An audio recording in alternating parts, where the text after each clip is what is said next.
Welcome to our week 4 edition. Oh, nice. Let's Crack go. on the spot. This is only football. I'm Kyle and that's Rick. We're going to be doing predictions. We're going to be going through I'm rich, bitch, hold up, wait. And some of our bets, man. We got a cigar lit. We are pre-celebrating. It's a Mike's harder lemonade. Like there is a party right now. This is a party. And this is what we would call manifesting in the business our wins that we are going to win. And we still haven't discovered what is going to happen to whoever loses. There will be a loser on these predictions. We're getting close. Do you have any ideas yet? I'm putting them on the spot. Any predictions on who's gonna win the bets? Yeah. The naughty treatment of whoever loses. I think I'm gonna make a late season surge and edge you out. I'm gonna edge you out. Oh my god! I won't say it, but you're thinking it. I won't say it. I think I'm gonna beat you. I think it's gonna be close. I think it's really gonna come down to the last week. I think so. It does seem that way because I have a good week, you have a bad week, and vice versa. Yeah. Well, we'll get right into it. We got our Thursday night game. We got the Raiders at Rams. Rams have been really feisty. They're not a team to roll over, especially with Sean McVay. So the interesting thing, and we'll talk more about it later, but there may be a quarterback that they have acquired from waivers starting on Thursday. I don't know if that's a good thing or a bad thing. I'm going to let you kind of talk about this game a little bit, but I will say right away, I am taking the Rams. You're taking the Rams? I'm taking the Rams. I mean, they play Kansas City. They force Bucker to 4 field goals. The red zone defense really stands up. Last week, they played Seahawks really close. And I don't know. I just think people are really high. I mean, the spread is 6.5 points for the Raiders. It's like, I mean, I understand the Raiders have found themselves on a kind of a hot streak, and I'm happy for them. No, I'm not. I'm a Broncos fan. I was going to say, no, you're not. Yeah. You're lying. But at the same time, I mean, 6.5 points. Like, when did the Raiders get so much better than the Rams? That wasn't the case, and I don't think it is now. I honestly, I have to disagree. Like recently, the Raiders have just been better. I'm going to go with the talent here, and I'm going to go with the Raiders to beat the Rams on Thursday Night Football in LA. I just have to, man. I think it's the obvious pick to me. I mean, you're going with the Rams. Guys, I think it's the Raiders who are going to come into LA. And I don't want to say wipe the floor with them because the Raiders really haven't beaten teams convincingly yet. They had that win against who was it? The Chargers last week, right? Yeah. Yeah, they had the win against the Chargers. I had the Chargers winning that one. It seems like the Raiders are going on a nice little run here. Kind of perfect timing. It's getting, the races are close. Can they sneak by in a wild card? Who knows? But the Raiders are improving, and I mean, it's the Raiders for me, man. It's an easy pick for me, I think.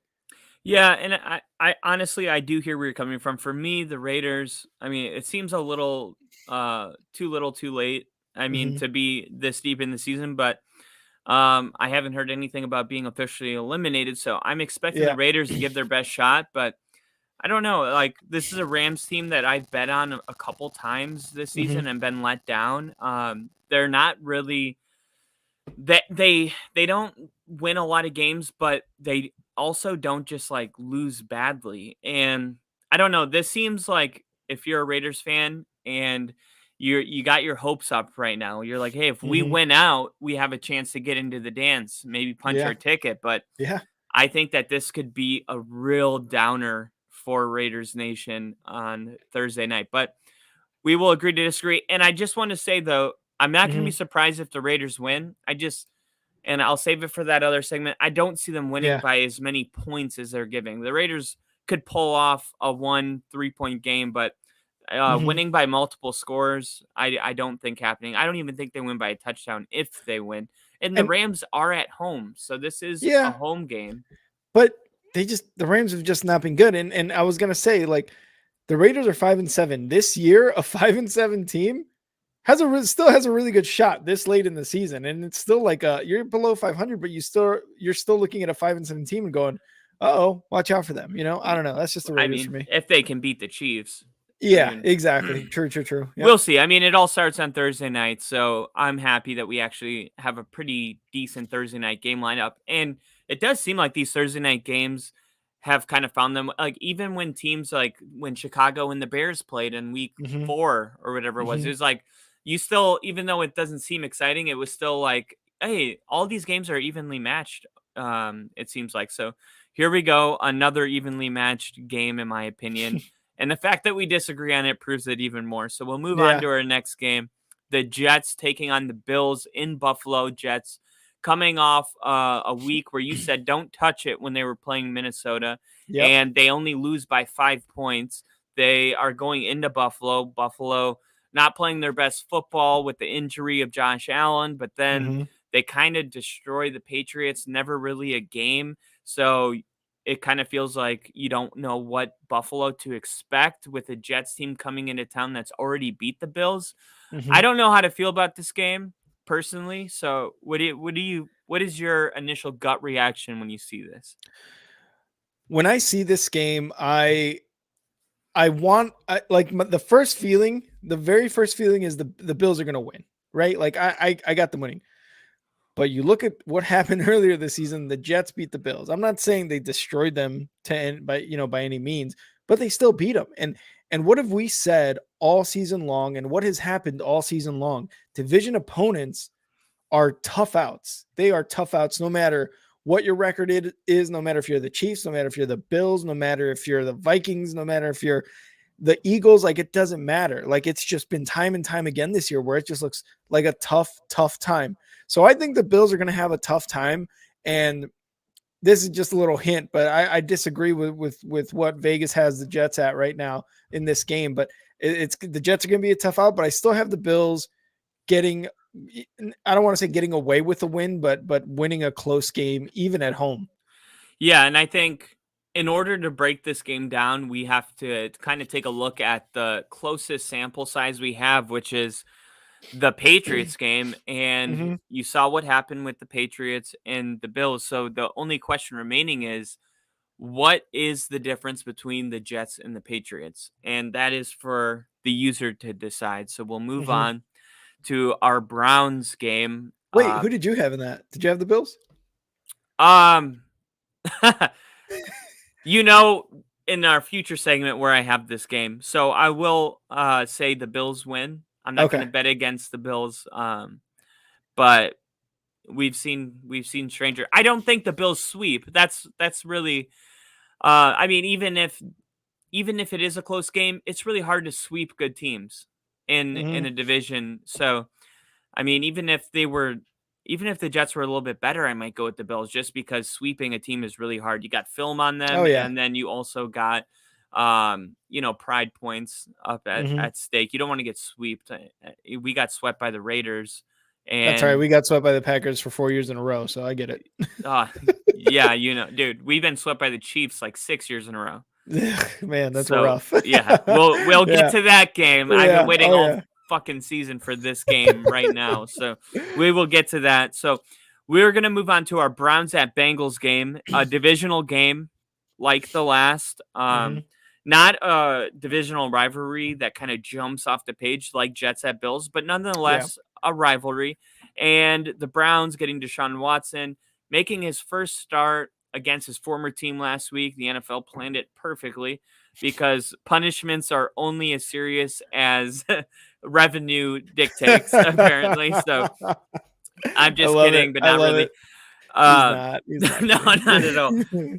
So I guess the real question here is the Browns team. We have to remove ourselves from what we saw all year. Okay, so we've been watching Browns with Jacoby Brissett.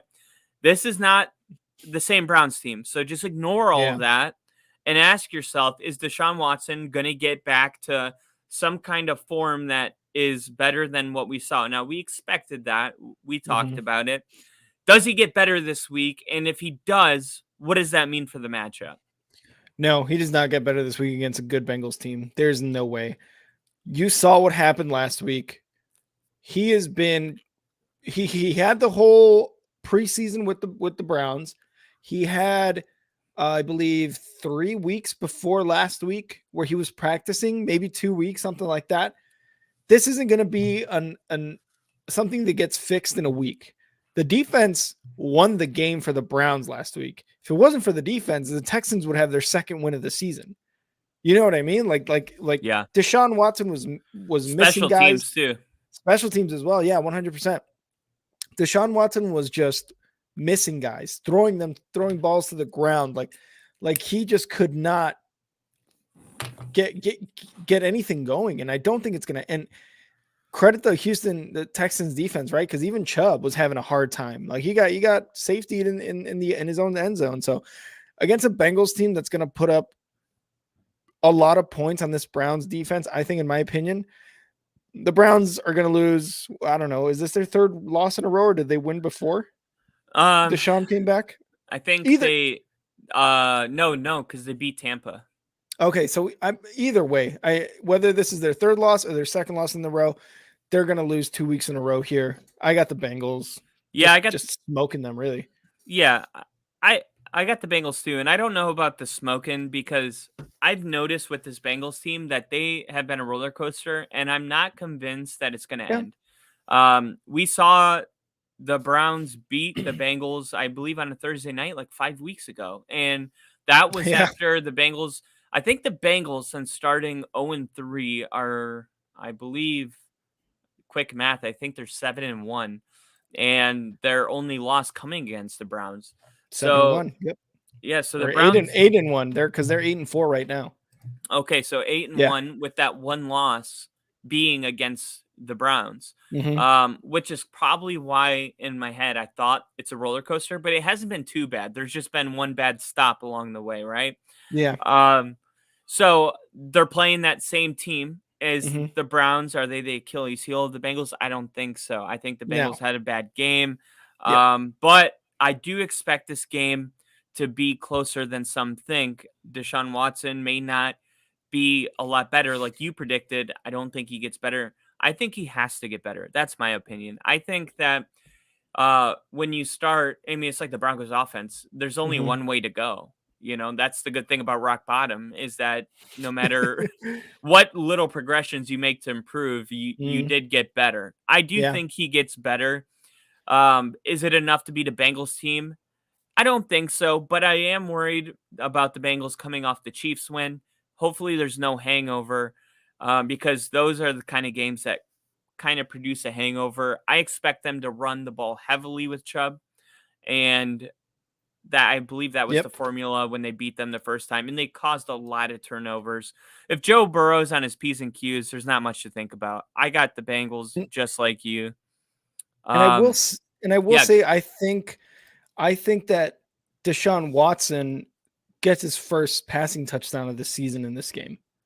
Oh, I'd hope But so. yeah, and what I will say though is I think his receiver, his running back, his tight end, whoever gets it, does most of the work. I don't think it's anything like a bomb by Deshaun Watson. I don't think it's anything like a 25-yard strike, something threading the needle in the end zone. I think it's like, hey, here's a pass, and whoever catches that ball is going to do most of the work to get the touchdown. So I think Deshaun gets his first touchdown of the season this year. Do you think this is like not totally football related? Do you think that Mhm. the player that catches it runs it over to Deshaun Watson, or do you think it's kind of like he just heads to the bench? What's No, the vibe there? What's the vibe there? I think if that happens, if the player runs it over to Deshaun Watson, like Deshaun's gonna immediately just assume he's gonna give him a massage. He's gonna lay down. He's gonna be like, "All right, Oh bro, my just god! finish me off." No, I don't think that happens. I really think the Browns players know exactly what kind of environment they're playing in with Deshaun, so they're just gonna be like, "Business as usual. We got a touchdown. Let's try to score some more." That's kind of it. I don't think it's anything More, symbolic like that. Yeah, you know, anything more. there's been there's been so many players this week. I don't know if you saw the one where the player had his pants totally down and the guy was rubbing his thigh to get the cramp I out. did see that. And it looked like he was like getting a hand job. That's Yeah. what it looked like. So I was like, dude, what a I mean, he deserves it, not a bummer, but What a Deshaun bad Watson visual. Deshaun Watson can't get a cramp in the game. You know what I mean?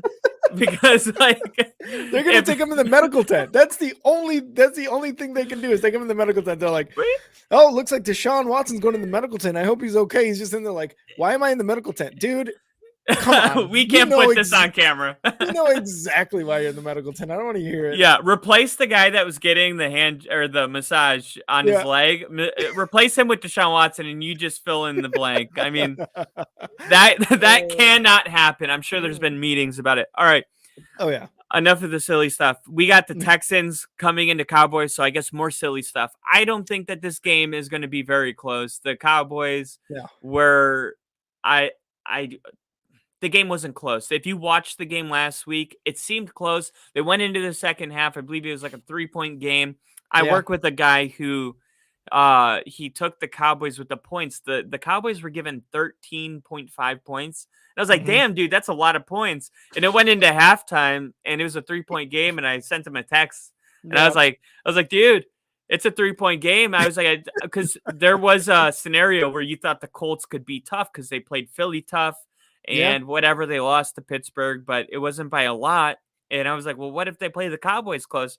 Well, like break into the fourth quarter and like 35 unanswered points will take care of that. I mean, not even close. And it just shows you the firepower of the Cowboys when they are playing their best football on defense. Because if they can get it going on offense with Pollard and Elliott, and we just did our top five, and I think we both had the Cowboys. We both had the Cowboys in our top 5, disagreed on the placement of them. But nonetheless, this is a very good Cowboys team, and this is the worst team in the NFL. I might have already been talking about this game too much, you know? No, and it's understandable because like really what we're talking about is the Cowboys, not really the Texans. Texans are going to lose this game. The Texans are going to get destroyed in this game. Absolutely. And stay tuned for I'm Rich Bitch and hold up weight because we have a little bit more on the Cowboys as well. But just to kind of, close this game out, the Cowboys are going to win by a lot. Dak Prescott is going to be out by the third, maybe towards the end of the third quarter. This is going to be just a slaughter at home for the Cowboys. So the Cowboys are going to win this one easy. And really that should kind of be it. There's no trap games, I don't think, for Cowboys. And the Texans are definitely not a trap game type of team. Yeah, that's what I was going to say. The Cowboys don't have the power to even be a trap game. And very rarely do I say that about an NFL team because any given Sunday. The Texans, you meant? Or no, I meant about an NFL team in general. Like, I don't say that. Oh, did I say the Cowboys? Yeah. Yeah. No, the Texans, I said, aren't considered a trap team. And that's very rare in a league where any given Sunday, anybody can beat anybody. And that is still true. But this is the worst team in the NFL because there's nothing to highlight about them. So, I guess if you really wanted to hype it up, if someone was like paying you to do it, you could say this is the Battle of Texas. But there's really, I mean, even that is a stretch. Oh man, the Battle of Texas. The Battle of Texas. Cowboys are gonna roll them. So we'll move on to a game that is not gonna be rolled one way or another. We got the Vikings at Lions. The Vikings have been solid all year, winning a lot of close games, but the Lions have been the Bengals of the NFC, is what I've been calling them since about 4 weeks ago. They force a lot of turnovers. The defense plays well. Their offense puts up a lot of points. I think the Lions are sneaky, and they're playing at home. They're going against the Vikings. I am not going close to this game, but for the sake of this show, we have to pick a team, and I'm going to say now that this is my upset of the week. I got the Lions as home dogs beating the Vikings. And I agree. I'm loving what's going on. Wait, you can't agree with my upset. Yeah, you're right. Okay, I'm actually gonna go Viking. No, I'm gonna go Lions, man. I just love what's going on between Jamal Williams and DeAndre Swift, and you got Goff and Amon-Ra St. Brown just connecting for touchdowns. I just love the feeling in Detroit. I said it a few episodes ago. Dan Campbell, his job is secure for at least the next year, right? For at least for next season, right? Yeah. What he's done with this team, how he has been able to basically say, hey, we're going to win. We have the talent. Let's just keep trying to grind these wins out. That's exactly what's happened. And they've done it by scoring a lot of points too. It's not like a 13-10 we won by a field goal type of games, right? Like they're scoring 30 plus points. So I'm going with the Lions and the Vikings again. I there's no disrespect to the Vikings. Their defense is middle of the pack. It's just not good, right? Like the defense lets up a lot of points. I think they're going to let up a lot of points to the Lions. And at home dogs, they're going to win, man. But don't count out the Vikings. This is going to be another close game. But I think, you know what? I think this one goes OT and the Lions win it with a touchdown. Wow, our Yeah, first overtime prediction of only Yeah. football coming here right now at week 13. Wow, 14. 13. I'm 14. kidding. 14. When you hate being corrected. I hate you. Yeah. Thanks for correcting me. People really love being corrected. No, you're right, though. This could totally go into overtime. I mean, games that go into overtime, at least for me, have a look to them where you look at it and you're like, oh, dude, I don't know. I mean, last week, my don't touch it was the Commanders in Atlanta, right? And I was like, Commanders, Giants. Or Commanders, Giants. And I was like, oh, that game just looks like nothing, right? Like it was a tie. Yeah, and it tied. I mean, yeah. This game, I could see it totally going into overtime. I could also see a scenario where there's so much points scored in such a variety of ways that the score doesn't naturally like connect. Like 23 to 23. I could see something weird happening where it's like 22 to 25 or like some kind of number where you're like, I got to watch the highlights to see how that number happened. You know? Because this is a Lions team forcing so many turnovers, and we'll see if Patrick Peterson, the longtime Arizona Cardinal cornerback, if he can continue playing good football. He sealed the game when they played Buffalo. Yeah. Well, he's having a really good year. And I know we talked about him going into the season because I was like, what happened to Patrick Peterson? And it seemed like, well, ever since the substance abuse 8-game suspension, he never was the same. And he got 2 one-year contracts. He might be in line for like one of those 3-year $90 million. We'll see.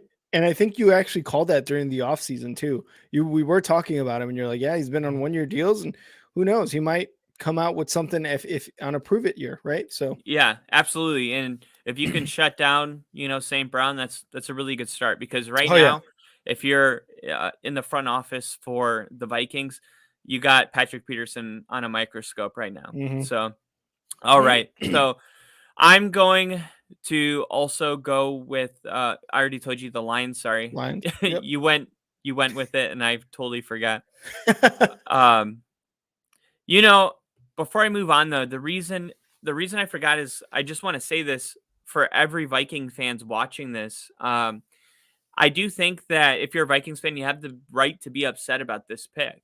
It does seem a little unorthodox because the Vikings have been consistently winning and they're doing everything they're supposed to. They're winning the games they're supposed to win.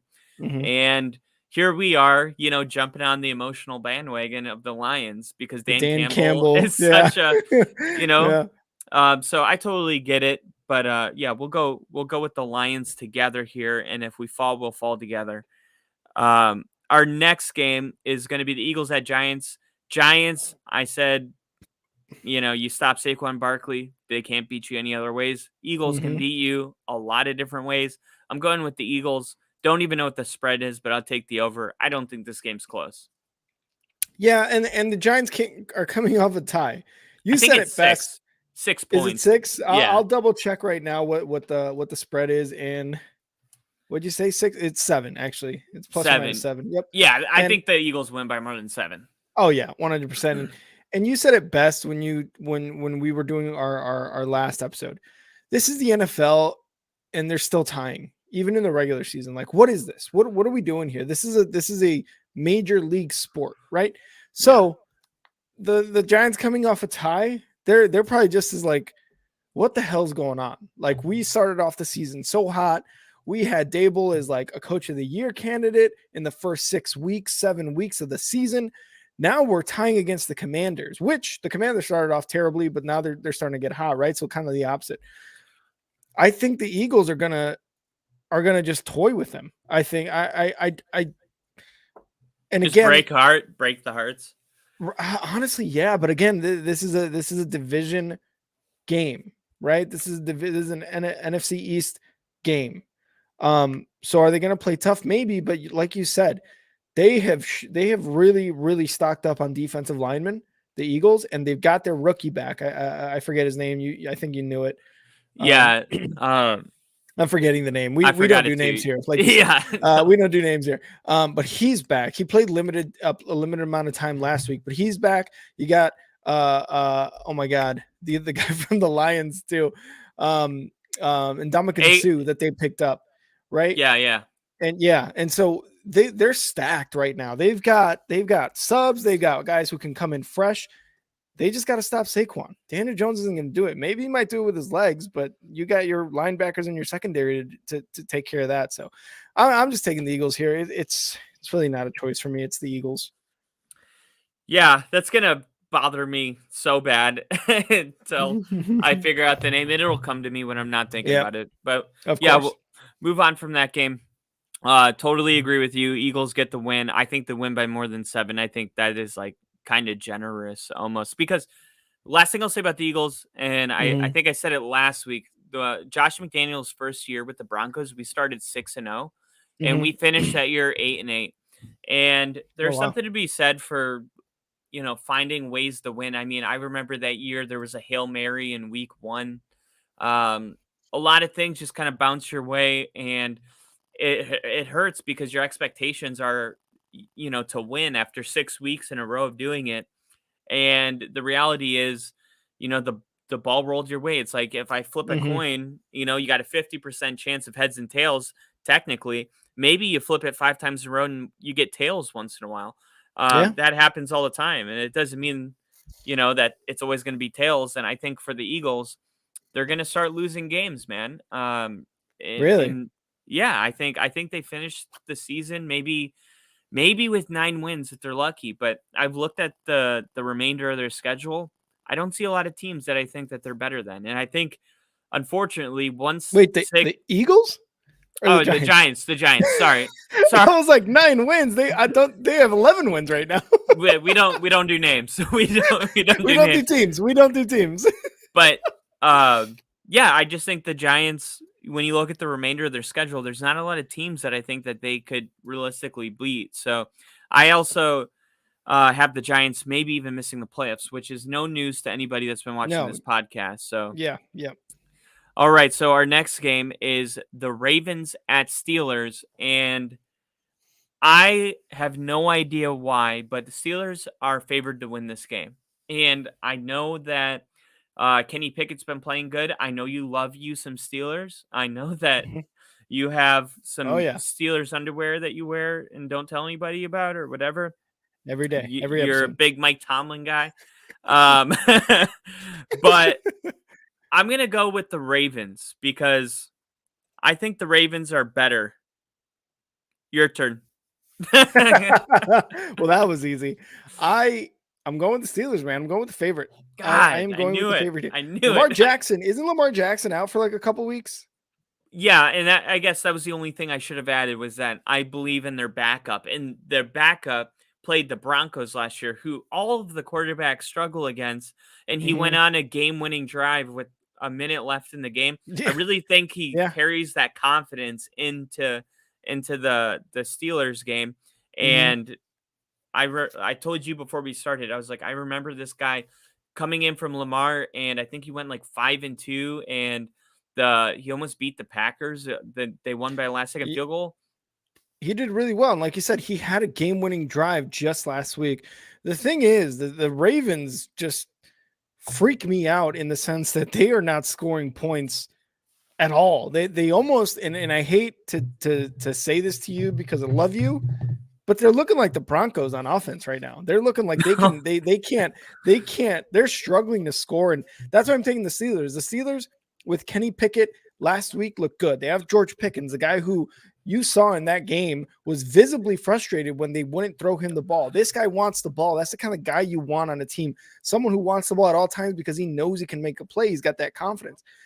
The defense with TJ Watt back, dude, it just looks so good. It looks so much better. He makes quarterbacks and offenses like tremble with his presence, with his mere presence. And that's why I'm going with the Steelers in this one, especially at home. I think they can actually beat the Ravens by a score or 10 points. Have you seen The Longest Yard? Of course. You know when he's trying to have a football podcast. Yeah. Of course.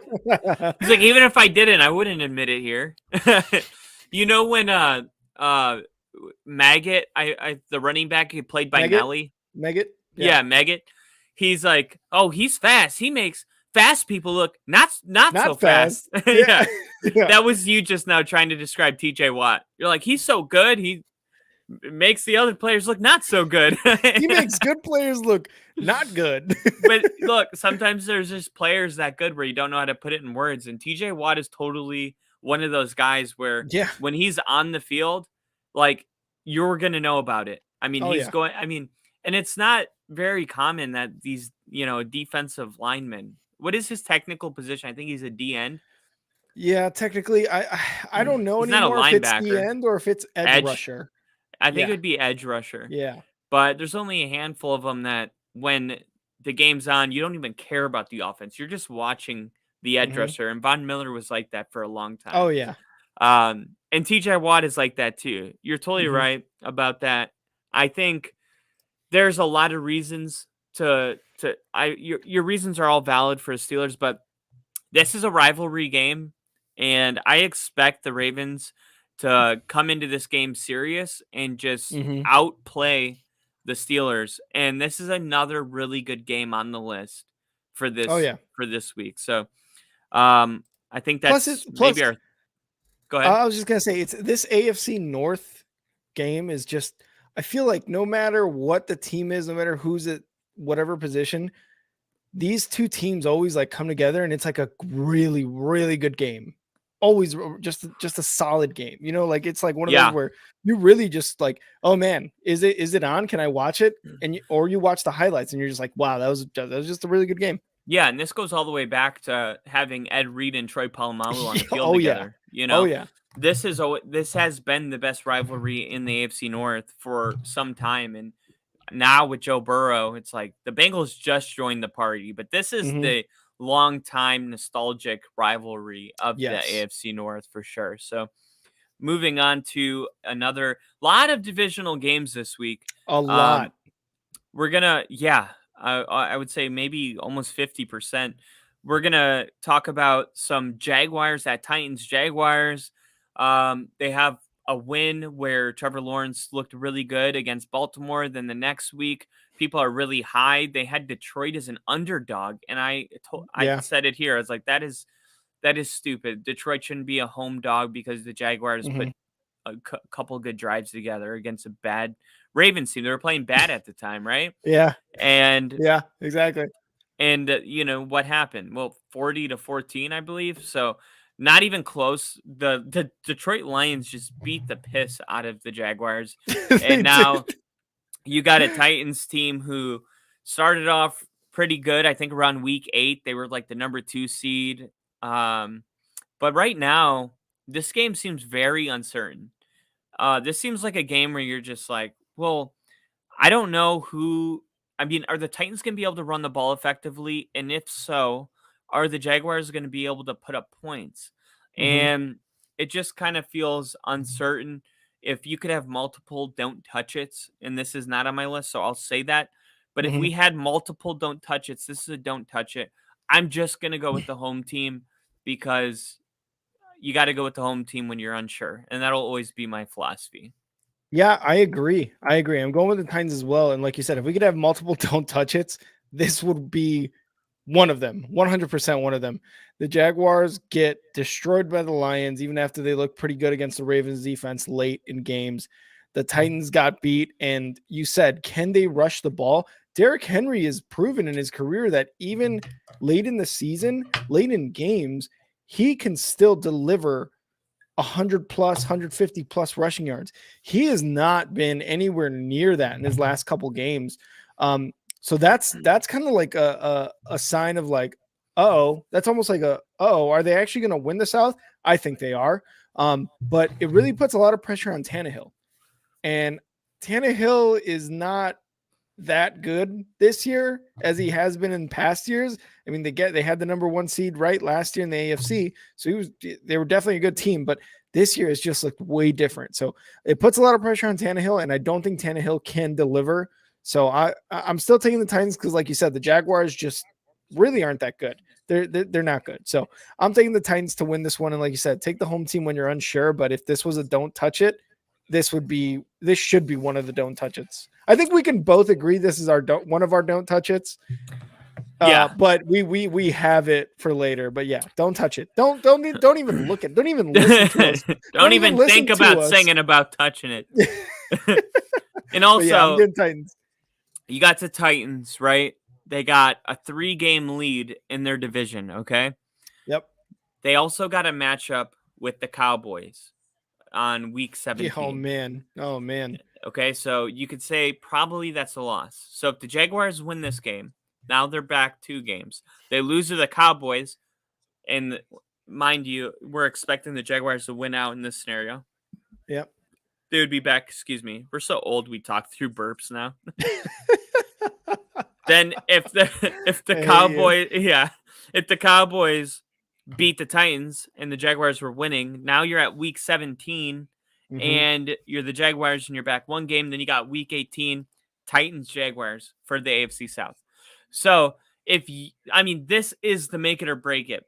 If Jacksonville is gonna, by some miracle, win the next 5 games and make the playoffs, they cannot lose this game or it's totally over. So I will say it would be really, really exciting to see Trevor Lawrence in the playoffs, especially after winning out the entire season and dethroning the Titans from the AFC South. That would be really cool. That would be a great storyline going into the playoffs. I don't think it's going to happen, but man, that would actually be really cool to kind of see, you know? No, it totally would. And I really quick, they got the Titans, but then they play the Cowboys as well. Oh, but then they got the Jets and Texans. So Texans, obviously. Yeah, we'll see. We'll see what happens. It's possible. But this is totally crunch time for Jacksonville. They can't mess around with this game. If they want to make the playoffs, obviously it starts Sunday in Nashville. Our next game is a game I've been most passionate about for as long as I can remember. This is a Chiefs at Broncos game. We'll call this number 12 edition. They have won, I believe, 11 straight. Honestly, after 10, I stopped counting. You're just like, it's an L. Yeah, they win every time they play us since Mahomes took over as quarterback. And it's been really hard. I mean, my buddy's a big Florida State fan, and he was like, I don't care if we make the playoffs. He's like, if we beat Miami and Florida, that is a win for us. And you know what that's like if you're in a division. Like, if we could beat Green Bay, in Chicago, and then, just there's these little like morale wins. And this is a big one for a lot of the players, like Justin Simmons, who's been on this Broncos team for like 6 years now and has never beat the Chiefs.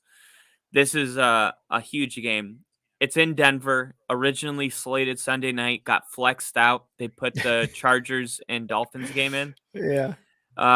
Which is another insult to be flexed out of a Sunday night game with Patrick Mahomes. It is. I've been there. Yeah. And it's like, dude, Patrick Mahomes is in the game. It's like, I mean, that's how bad you think the Broncos are that you won't even let Patrick Mahomes be in a primetime game. Cause it's like, no, that's not enough.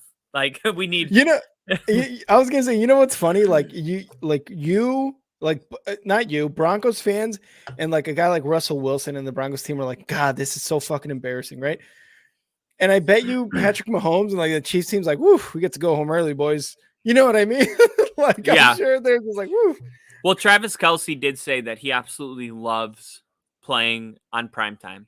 So if there was one guy but that's probably a good thing because Travis Kelce has like I think he's tied right now for the most primetime touchdowns in a season.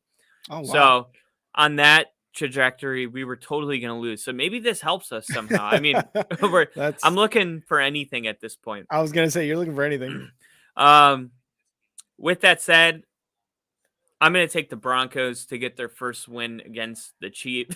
I don't even You believe me. you have to, but you have to. I took the Bears last week against some Green Bay Packers. This is your rival. You I have to. know. You have to be a homer. There's no Yeah. way around this. There's no. And here's the thing: I pre-typed Broncos for you because I was like, if he goes Chiefs, he's not a real Broncos fan. And if I went Yeah. Packers last week, I wouldn't be a real Bears fan. You know what I Yeah. mean? Like, Well, I mean, we do have a punishment for well, that's whoever true. loses. That's true. It I'll is take that getting, L. I'll take yeah, that L. it is getting close enough where I'm like, Chiefs?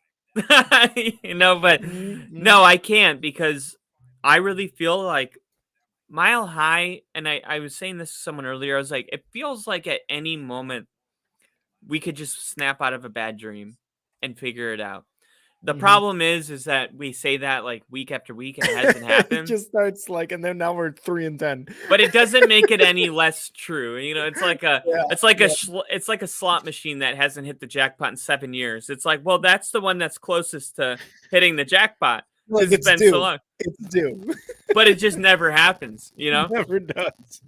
So Uh, yeah, that's the best analogy I can give to my Broncos addiction.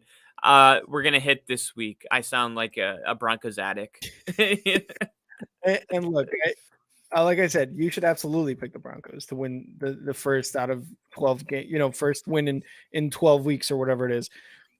I would pick the Bears over the Packers, and I will pick the Bears over the Packers every single week from here on out. But I'm taking the Chiefs in this one. Like obviously, for me at least, I've got to take the Chiefs in this one. The Broncos have showed me nothing, and What they about the continue to show me defense? nothing. The defense is. What did I say last week about the Broncos and Ravens game last week? The Broncos defense is going to be the only thing worth watching, and it was. It really, really was because the offense was nowhere to be seen, and the only thing they stumbled on was that last drive. That was it. That is the only time they failed, right? That was Yeah. it. That was literally it. So, I mean, 3 quarters and 13 minutes of solid, great defense. Yeah, you can't hang your head off losing that game. The offense What didn't do enough. But What do I you think think though about Mahomes in this defense? Does Mahomes put up the most points any team has put up against the Broncos, or is it more the same? But I the offense just is this another 20-10 win? I think this is going to be a close game in terms of Mahomes and the defense. I don't think it's going to be a close game in terms of score. I think the Chiefs win 20-7, 20-10, Damn. 23-10. I think they get up there, but I don't think it's anything like Mahomes going for 4 touchdowns, 400 yards, no interceptions, rushing for a nothing like that crazy. But I think he does 2 touchdowns, 250 to 300 yards. Defense does its job in some drives, but it's Patrick Mahomes and the Chiefs, man. You can't beat that type of consistency. Yeah, and obviously the Chiefs coming off a loss. Yeah, there's two ways to look at it. It's like they're gonna be Mm-hmm. mad that they came off a loss and really want to get a win, or they're gonna not maybe play as well because they're on a losing streak. And Exactly. Yeah. usually with a guy like Patrick Mahomes, it's the latter that they're Yeah. gonna be mad and punch the Broncos in the face. But I'm really mad because I have to work Sunday, and this was a Sunday night game, and I was gonna be off work, and Yeah. I know. I know. watching those primetime games with the lights off. I mean, the Yep. lights on and the sun totally gone. Lights off. It's just like a different vibe. It is. And It is. it's like, man, I feel like that was the vibe we needed to get this win. And they took it away from us. And I was like, Yeah. I know. oh, we can't play this game with the sun out, man. We can't. But all right. We will move on to the Panthers coming off a bye week. Last time we saw them play, they nearly beat the Baltimore Ravens. Then they went into a Mhm. bye week, got rested. Some things have looked better for Carolina since they fired Matt Rule. Mhm. And then the Seahawks, winning a close game against the Rams. Um, I'm gonna go with the Seahawks, but Oh, I don't, I don't, I don't love this game either. But compared to some of the others, yeah. it's not the worst thing to see, but it's not good either. Yeah, no, this is like one of those games where it almost reminds me of the Falcons Panthers game where it was like, wow, the Panthers actually showed out. And that was, I think, really the turning point for the Panthers, where it was like, oh man, are the Panthers actually good? That was really the turning point, because it's like the Panthers are actually pretty good. And then it's like the Falcons are actually kind of bad. So that was really a turning point for both teams. And you have the Seahawks. I'm thinking the Panthers actually is the Wow. yeah, their rushing game. Darnold is looking better, like you said, ever since Matt Rule left. It's like they just became a better, more stable team. I don't know if that makes sense, but it just seems that way. Their defense is legit. Their offense has some holes, but they've got some promising guys in there. Darnold is, I don't think Darnold is a long-term answer by any means, but he's actually just finding ways to win. And I think it's against the Seahawks team who narrowly won against the Rams last week.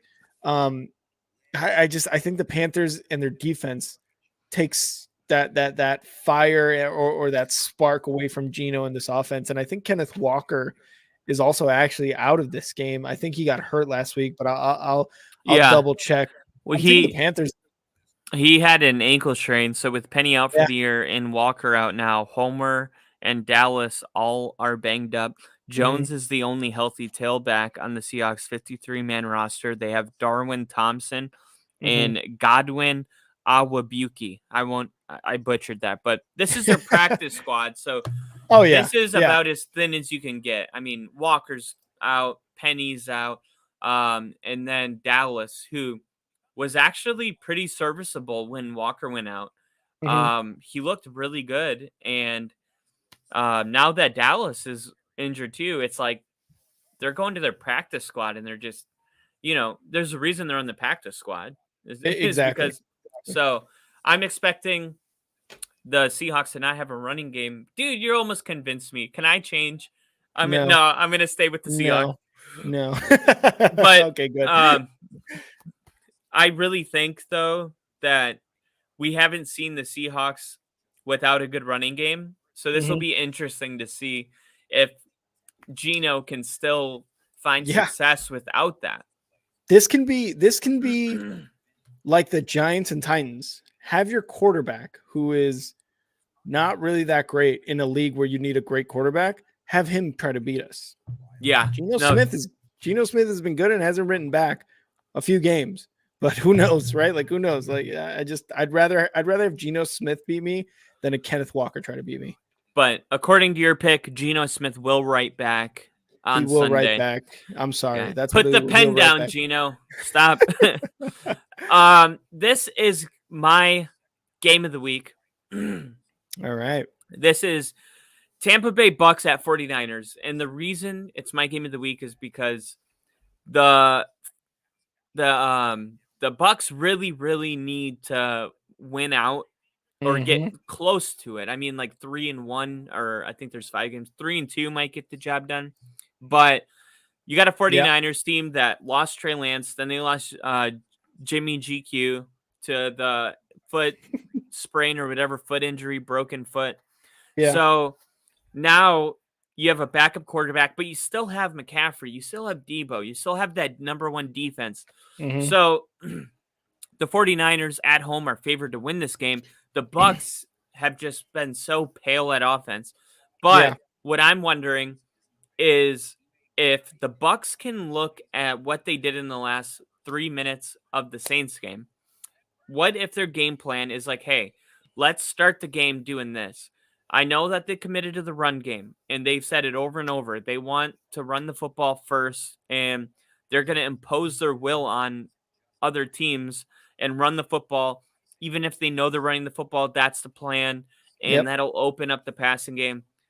I don't know how good being stubborn is when it's not working. So, like, I think it might be worth a shot to try to get Mike Evans involved and maybe I'm not saying neglect the running game, but Mm-hmm. maybe just like go out into the San Francisco game and pretend you're in that 3-minute drill from the get go. And I know usually defenses play more soft at the end of games, so numbers are Yep. inflated, Mhm. but it's still Tom Brady, and he still throws a good enough ball, and he's got awareness. And I don't know, like I want to see this Bucks team get more aggressive, and Mhm. I think with the defense they're playing, I don't think they can afford to kind of get into a defensive football game with the 49ers because Yeah. they have the better defense. I think they Mhm. got to be aggressive and they got to go out there and they got to sling it. And I'm taking the Bucks to get the win. Wow. I man, what Tom Brady did in that Monday Night Football game against the Saints was impressive. I was sitting here watching it as we were about to go live, right, for our Monday episode. I was like, that's insane what he just did. Like the Saints defense and even the offense, who only took 30 seconds off the clock, by the way, for the Saints, they were terrible. And Tom Brady looked like Tom Brady. I still don't think he has enough. The Bucks have anywhere near enough to beat the 49ers in this game, especially with the 49ers at home. Brock Purdy looked good, and I think they just picked up Josh Johnson, who's a guy who you haven't heard of in a Broncos. while. Oh Yeah, no, I've heard of him. He was competing yeah. with our backup, He used to and be the Bucks quarterback. He was like their starting quarterback.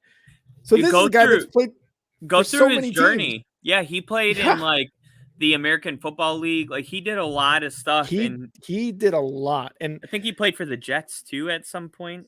he played for so many teams. It's ridiculous, but um, I don't know. I think I think they should play Brock Purdy in this game. I really thought they were going to pick up They Baker, but will. they pick up Josh. It's fine, and Yeah, they will, like you said, they will. And I think I see. Here's the thing with Brock Purdy. I think he's going to have similar second game like Mike White did this year for the Jets. It's not going to be anything how he did last week when Jimmy G went down, but I think it's going to be serviceable enough where he becomes where he looks like a game manager. And I think they win by 10 points against the Bucks.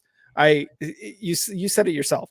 The Bucks cannot afford to go defense versus defense in this game because the 49ers are going to win out, and the talent is on the offense for the 49ers is just overwhelms the offense on the Bucks offense. If this was the Bucks 2 years ago, this would be this would probably be flex to Sunday Night Football, but it's yeah, not. So I'm taking the 49ers in this one to win at home.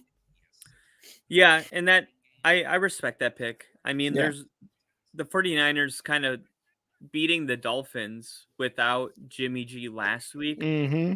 is kind of put that narrative to bed where you're like, well, they don't have Jimmy G. It's like, well, they just beat the Dolphins without him. So who Yeah. gives a shit, you know? And by a large margin. Yeah, and it wasn't very close, but Yeah, I just, it's crunch time if you're the Bucks. And I it think Tom is. Brady probably thrives off of these kind of games. Like he's like, "Oh, yes. Underdog on the road, no one's I expecting could us see to that. win." Yeah. It's good for the TB12 brand to go in there and get a win. So, Yeah. we'll see if they can do it. I do think they're going to roll with Purdy, but I knew about the Josh Johnson thing cuz he was on our practice squad, and Oh, really? so yeah, so when he got signed, I was like, "Oh, man, he's a veteran presence even though he hasn't, been like a superstar. He's still a veteran Yeah. and knows a lot about the game, and he's a good guy Mm-hmm. to sign." And the last thing I'll say about this is that Baker Mayfield obviously going to the Rams. We'll talk about that later, but the for what it's worth, Adam Schefter literally tweeted for what it's worth, the San Francisco 49ers didn't even put in a waiver claim for Baker. So Really? a lot of people expecting Baker to possibly go to the 49ers, and the 49ers didn't even put in a waiver claim. So there was no interest. I'm sure they talked about it, Rough. but after the talk, there was no interest in Baker Mayfield, which Yep. I agree with. I don't think you want to change anything. Like you just beat the Dolphins Mm-hmm. with this quarterback. You got your recipe. Like if it's not broke, don't fix it. And Mm-hmm. I feel like bringing in Baker Mayfield is kind of feels like an emotional knee jerk reaction to losing Jimmy G. Let's Mm-hmm. just kind of be calm and just keep doing what they're doing if you're a 49ers fan. We don't have to, like Dan Campbell said, we don't need a superstar to win a Super Bowl. And I don't think that could be more true for any other team than the 49ers with that Yeah. defense.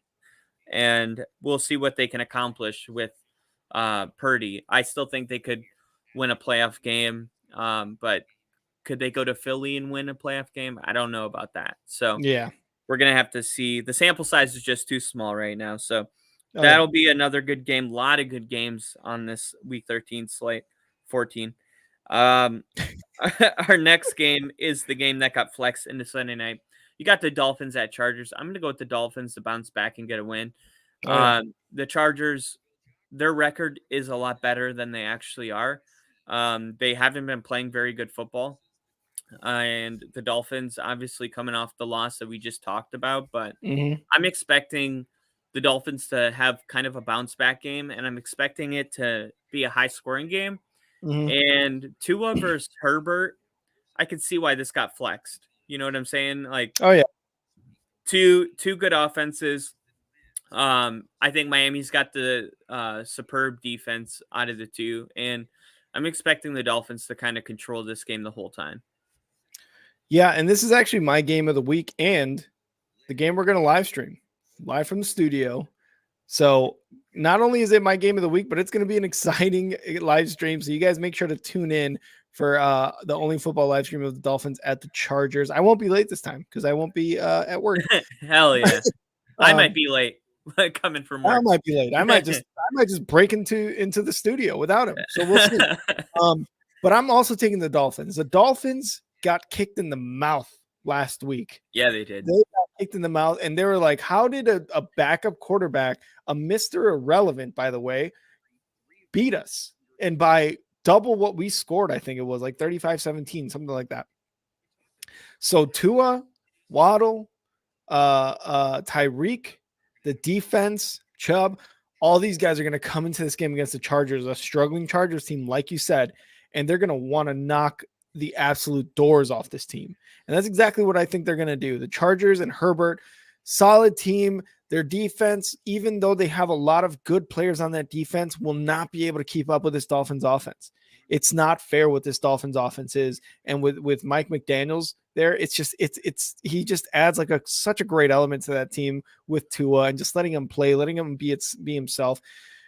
It's going to be all Dolphins all day. Dolphins take the win against the Chargers at LA.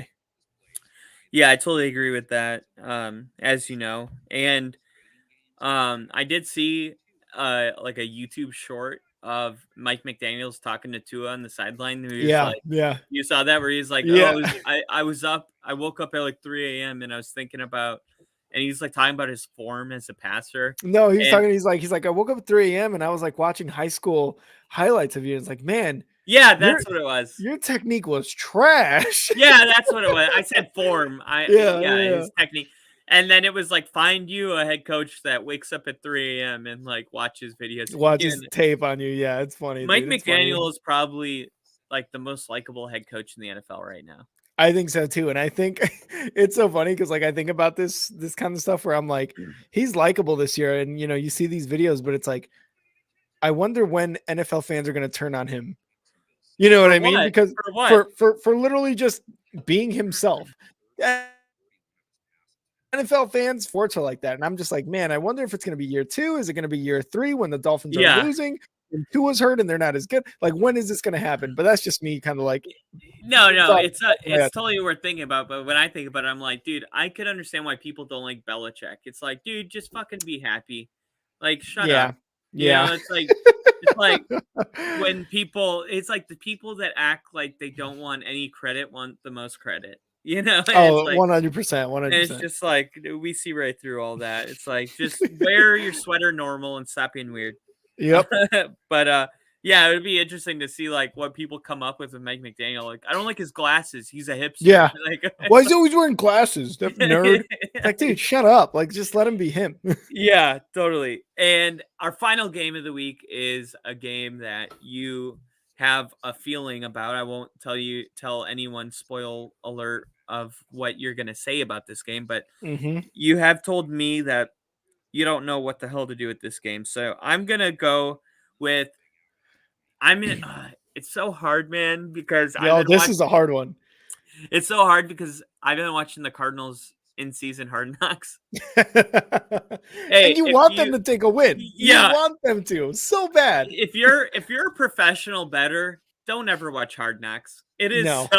It is so um like mind warping to like reality, Yep. because you're like it's the same thing with you know what? I'm gonna go with the Cardinals. I'm taking the Are you? Cardinals. Yep.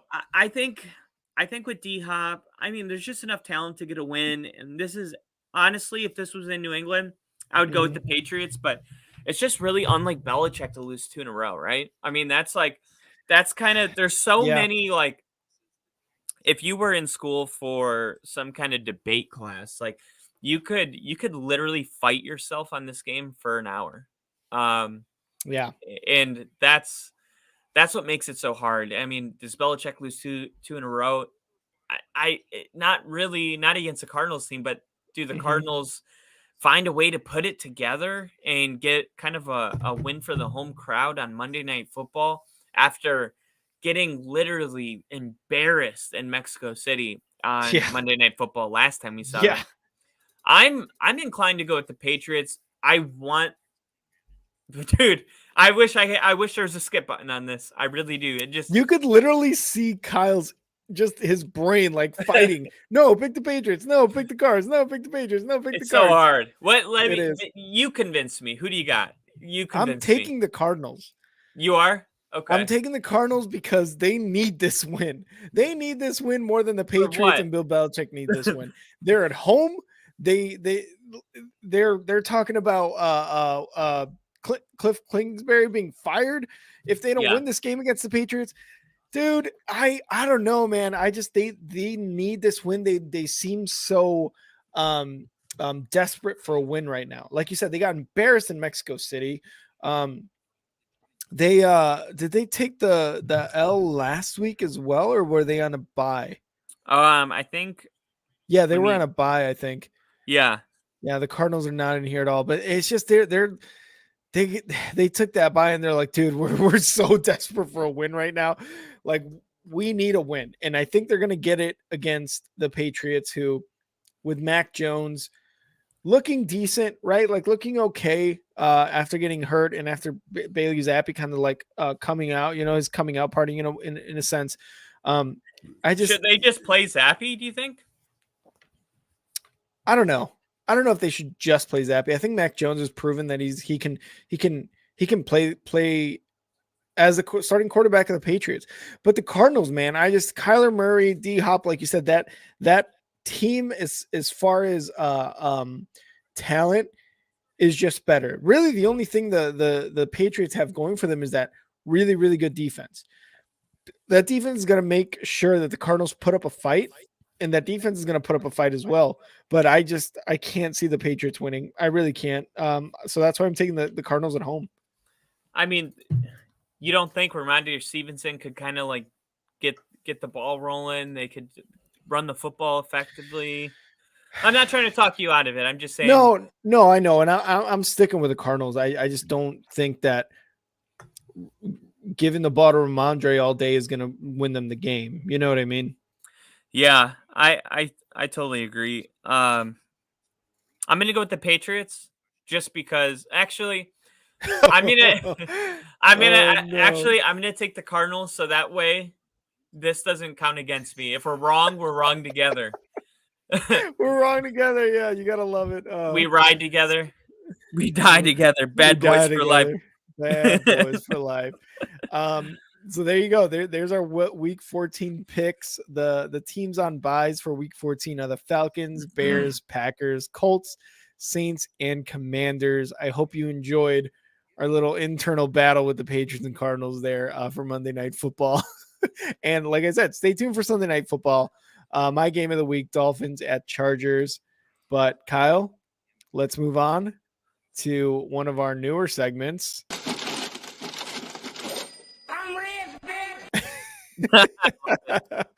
I'm rich, bitch, and this is basically where we give you guys our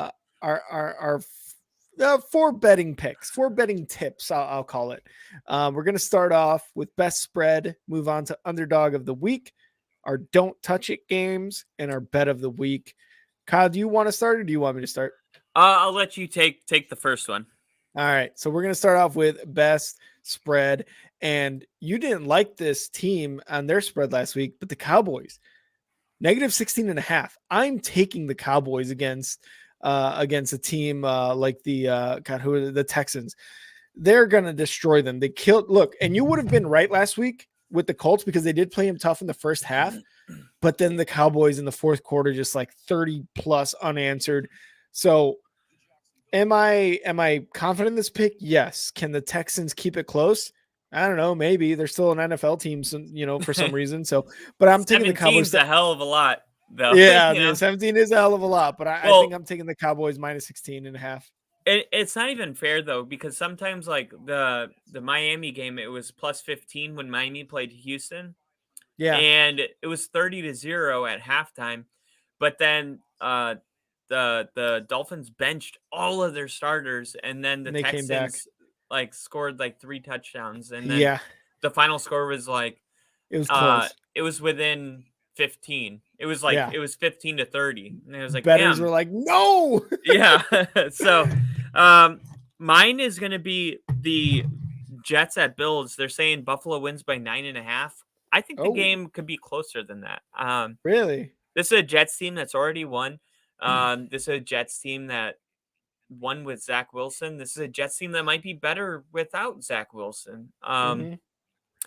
The I mean, Buffalo winning, sure. We already did our predictions. I get behind that. Yeah, But by then winning 10. by 10, that's to me a hold up weight. And I'm gonna go Yeah, with that. The Jets, they do lose the game, but not by more than 10. and it's funny because we move on to our next betting tip, underdog of the week, and I've got the Jets. I think they can win this game. Um, do I think they're going to win it? No, because I'm picking the Bills to win it right at home. But again, plus 9.5, plus 340 as underdogs. I don't know, man. I think they can make it a game, and it can be a very interesting game. I just don't think the Bills win it by more than 10, like you said, and it's going to be a tough game because the Bills have won a lot of close games as of late. Yeah. My underdog of the week is I got the Houston Texans. I think that they go and they play Wow. Dallas really tough. No, I'm kidding. I'm kidding. As I was typing it, I was like, I can't believe he's taking the Texans. You're like, oh my god, he's such an asshole. Yeah. I got Minnesota. Like Okay. I got Detroit winning the game, but if you had to get behind one, I was torn between this one and the Ravens beating Pittsburgh. But like, look, I picked Detroit to win, but I still think Detroit should have been the underdog. And if Detroit was the underdog, it would have made more sense. But when you look at it and you see Minnesota uh favored to lose, it doesn't seem, like I said earlier, if you're a Vikings fan, Yeah. it seems a little Yeah. weird that you're the underdog in this situation. And Yep. can I see a scenario where Minnesota goes into Detroit and just beats them with, Delvin Cook Hmm. and Justin Jefferson? Like, duh. I mean, it's a no brainer Yeah. that Minnesota has a chance to win this game. And when you're picking an underdog of the week, if you could select one that's a no brainer, I feel like Hmm. that's a good solid pick. So Minnesota, and if you needed to, we're not allowed to do it, but Baltimore. I like it. Yeah, I like it. Let's move on to our don't touch it of the week. And Kyle mentioned it earlier. Patriots and Cardinals. Don't touch that game. The New England is favored to win by 2.5. Arizona at home favored to lose by 2.5. The over under is 44. I like I don't know. The money line is plus 110 for Arizona, minus 130 for New England. I don't know, man. I just don't like any part of this game. New England with I look. I have the Cardinals winning. I have the Cardinals winning, but I don't like any part of this. Any part of the spread, any part of the money line, any of the over under. So I'm taking the New England and Cardinals game for the don't touch it of this week. Yeah, and mine don't touch it is the Jacksonville Jaguars Tennessee Titans game. I mean, that is just Oh, that is a game where Jacksonville +4. I mean, maybe that like do the Titans win by more than 4? I mean, I don't even know if the Titans win this game, so don't even touch it. Don't Yeah. touch it. Don't think about touching Oh, it. you're right. I forgot to Yeah. play it. I gotta play it. Hold on. Now we gotta play the sound because we Rewinding. yeah. Don't touch it. Thinking about touching it. Don't. Here we go. Here we go. And he said, don't touch it. He didn't say touch it once in a while. He didn't say take a nibble when you're hungry. He said, don't touch it. Don't think about touching it. Don't sing about touching it. Don't think about singing about touching it. So don't touch it. Don't touch it. Don't even look at it. Don't look at us while we're looking at this about not touching it. Don't listen to us. And they're like, no, I want it to. Don't touch it. Don't Touch it. touch Like, it. there's nothing about the Jacksonville Jaguars Tennessee Titans game or the New England Patriots Cardinals game that you can confidently touch without gambling. Yep. Remember, we don't gamble. We make educated decisions. This isn't a smart one. Don't touch the Jacksonville Titans game. We make calculated guesses for money. That's what we do. Yeah. Let's move on. Sorry, go ahead. Oh, I was just like, if you're betting on the Jags and the Cardinals, someone's got to tell you you're gambling. you if you're betting on these two games, you're like, I need to hit this. I need to hit one of these. It's either this or we're moving out. Hey, so we're actually moving to a 1-bedroom and a half bath. Let's go. Let's move on to our last tip. Bet of the week.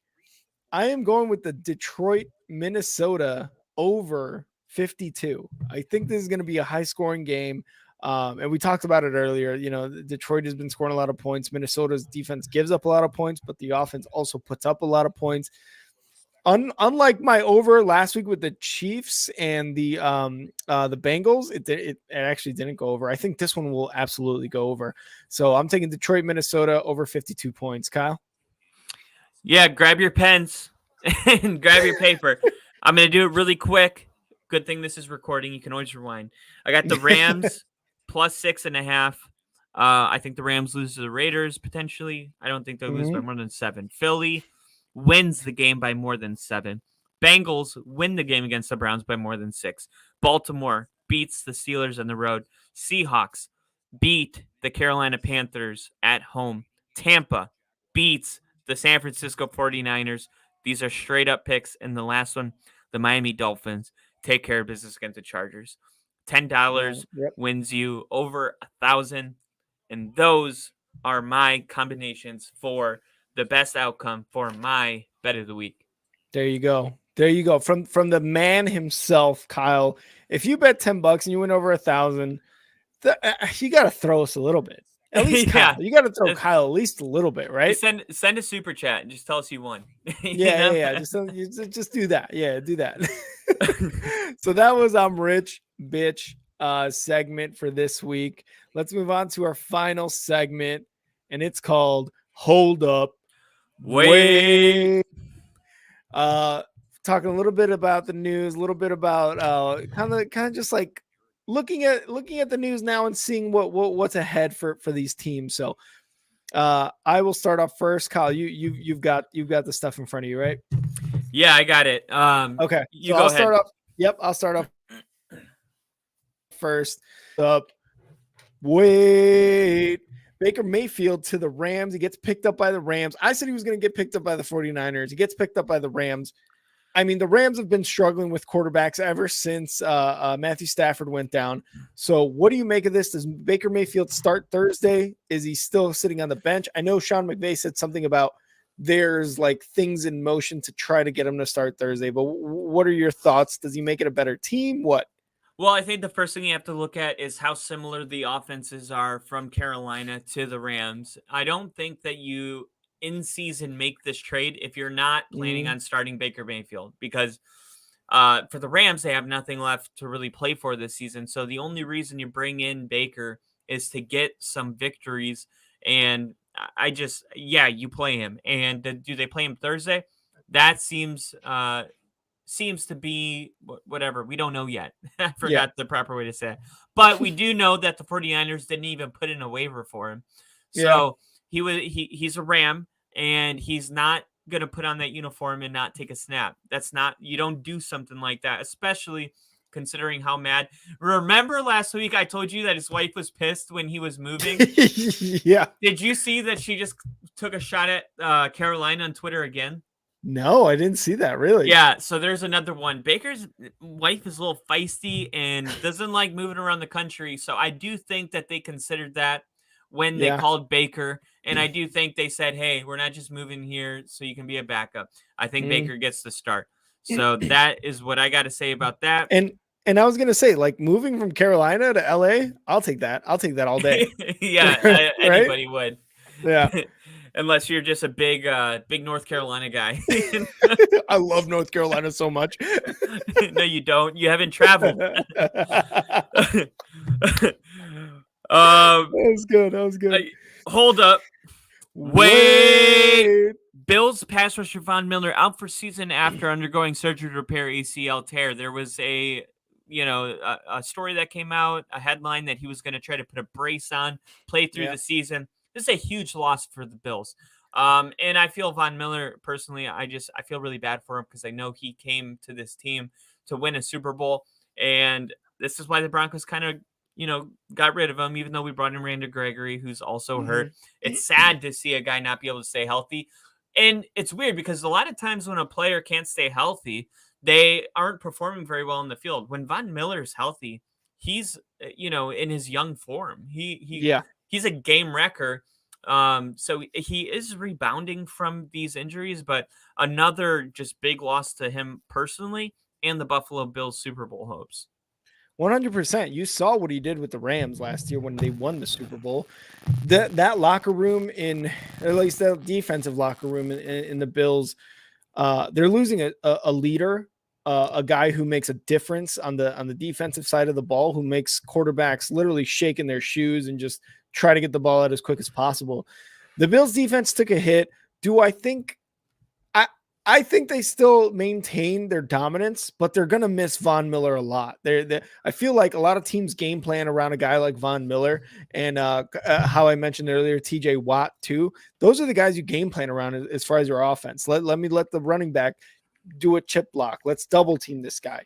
I don't care about the nose tackle or whatever of this defensive team. Let's get Von Miller. It's going to take a hit, but I still think the defense is good enough to where they don't necessarily lose or give up more points, anything like that. It's just going to be, they're just going to miss Von Miller a lot. Yeah, no, totally agree with that, man. All right. And so hold up. Wait. OBJ visited the Cowboys this past week, but didn't get an offer to join the Cowboys, even though this is like one of the places that he's really highly likely to go. And a lot of that was because of his ACL injury last year in the Super Bowl. They couldn't see him practice in person. So there was like some questions being brought up. Jerry Jones didn't like that. So he left Dallas without an offer. And now who knows where he's going to end up? Is he going to go back to the Giants? Will the Cowboys actually bring him back? Maybe he does work out in front of him. I don't know. He left Dallas without an offer, which was pretty surprising. Yeah, no, totally. And McCarthy said in his press conference that he liked his vibe. McCarthy trying to stay young. I love it. Loved his vibe. Everything went well, but he did decline to give any real update on what the Cowboys' thoughts were on signing Beckham at this moment. And it kind of feels like if a deal would have got done, it would have got done when it did. Mm-hmm. Like what? Yeah. Why come in and leave without a contract? I just and college players are like that too. They go to a place and they're like, oh, when like I went and visited 2 homes, 2 apartments, and I saw the first one and I said, I don't want to see the second. Right. Yeah. I found it. When you know. And even though I'm not saying that there's a 0% chance that Odell does come to the Cowboys, when you see a player move on with no contract, it does make you wonder if they're, and we said it, he wants a contract next year, and the Cowboys maybe only offered him a contract for this year. And I think Odell's at a point in his career right now where he wants a little certainty moving forward. Mm-hmm. And if he doesn't sign here, I expect him to sign with Kansas City. But we just saw Kansas City get rid of Tyreek, and we Yeah, see that it's not an issue. So I'm not sure if Kansas City is really the runner up if you're Odell, going to a team that also doesn't want to pay receivers a bunch of money with Patrick Mahomes. He's gonna make any receiver good. They don't need Odell. So it's exactly. starting to feel like going back home to the Giants might I be. it might be one of those things, right? But my bold prediction for OBJ is he doesn't go to the Giants or the Cowboys. I don't know where he goes. He's Ooh, going to get the picked up by some Packers. team that, hey, maybe he wants a long term deal, but I don't think he's Oh, going to the Cowboys or the Giants. he goes to the Packers on a 2-year deal, and Aaron Rodgers plays one more year with Watson and Odell on the field, and they that's like the last dance for Aaron Rodgers. Yeah, That's the sunset ride, right? yeah, that's totally what I think. But moving on, hold up. Wait. Wait. We got news that the Titans have fired their general manager. Vrabel has been public that he was really upset with trading wide receiver AJ Brown to the Philadelphia Eagles after contract discussions broke down with the GM Robinson in the front office. Mm-hmm. Titans Mm-hmm. coach Mike Vrabel expected to emerge with significant juice in personnel decisions.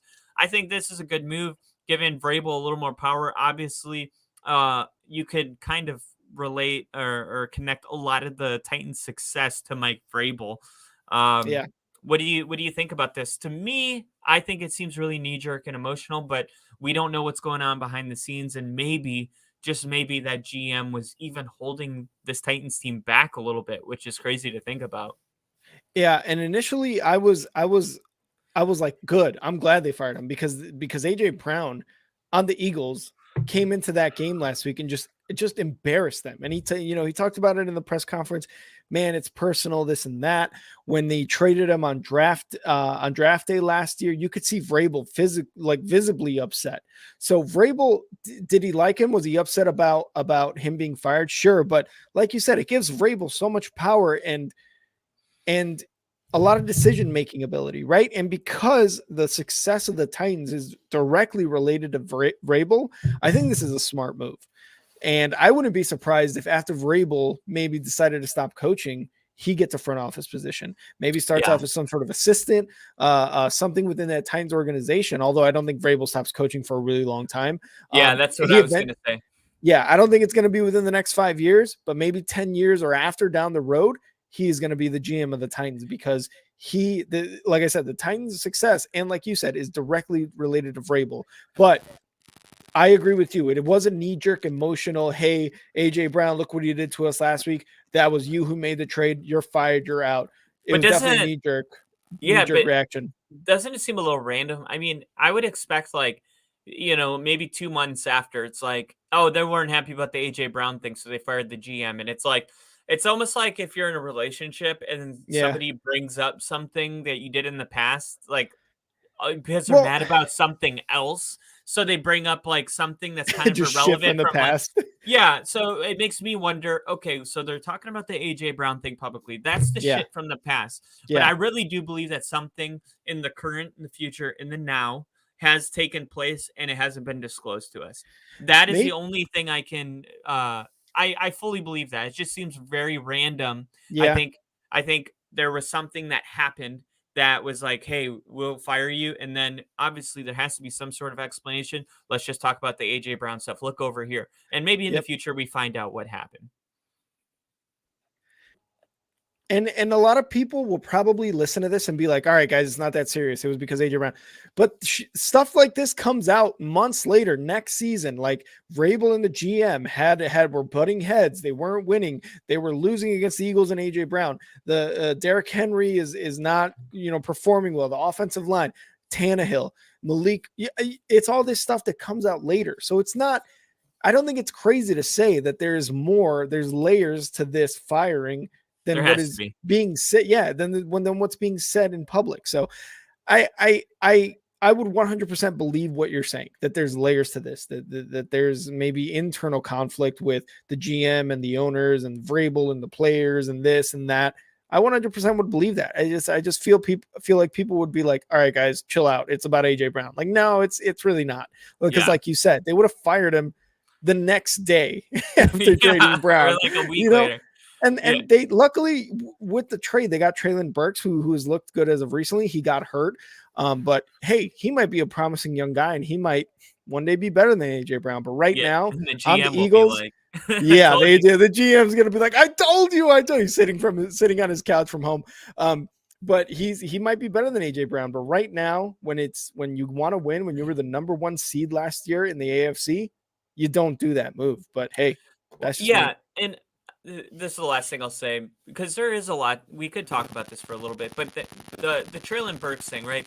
If you're a Titans team and you're like, running backs, apparently they're like everywhere, so that's why people don't pay Oh yeah. running backs, right?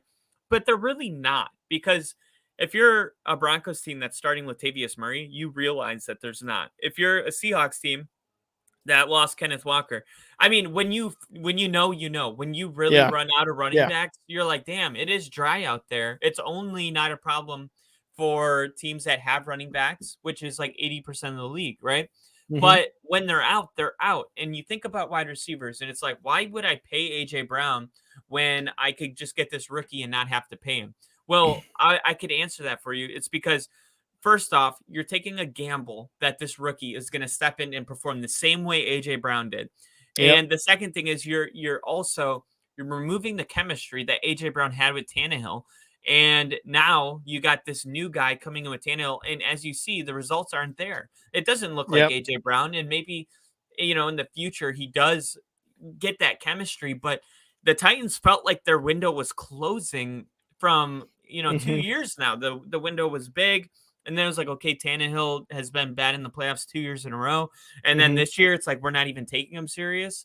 Hmm. Right. Hmm. And now you get rid of AJ Brown, and it's like, okay, like, what are we doing here? You know what I And mean? you talked about Traylon Burks possibly being better in the future.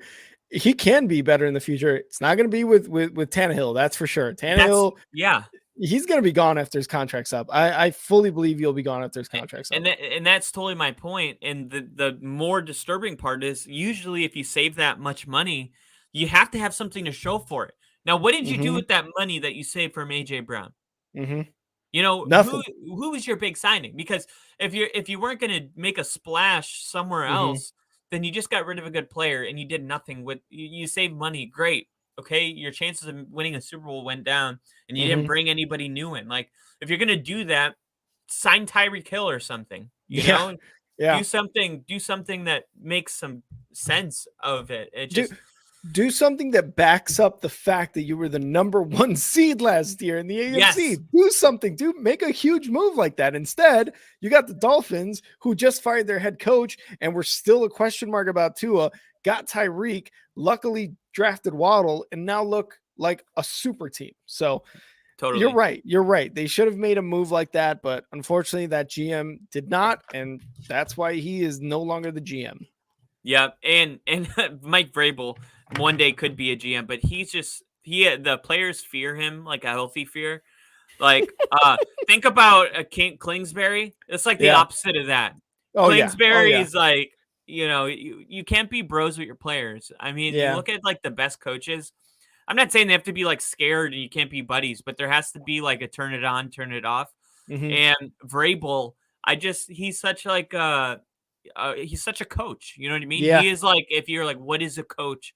Mike Vrabel is a coach, and he's a really good Yes, he coach. is. And Yep. it's hard, like you said, to see him stepping away from that. But I think Yep. he could if he wanted to.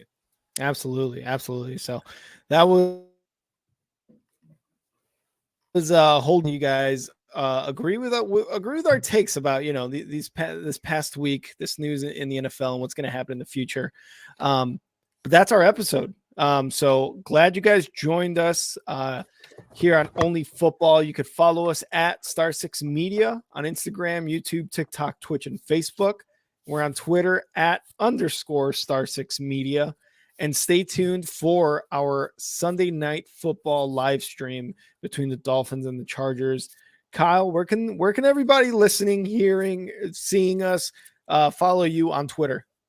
You can follow me. Oh, we will have our helmets on for the live stream. So yes, we will. Absolutely. if you want to see us put our helmets on and get in the game, definitely tune in. You can follow me at Football Only Podcast. That's FTBLONLY Podcast, all caps, for all my retweets, all of my mostly retweets. I'm not original. Mostly other people's shit. Yeah. Other people's shit, but me commenting about other people's shit. That's pretty much how it's going down.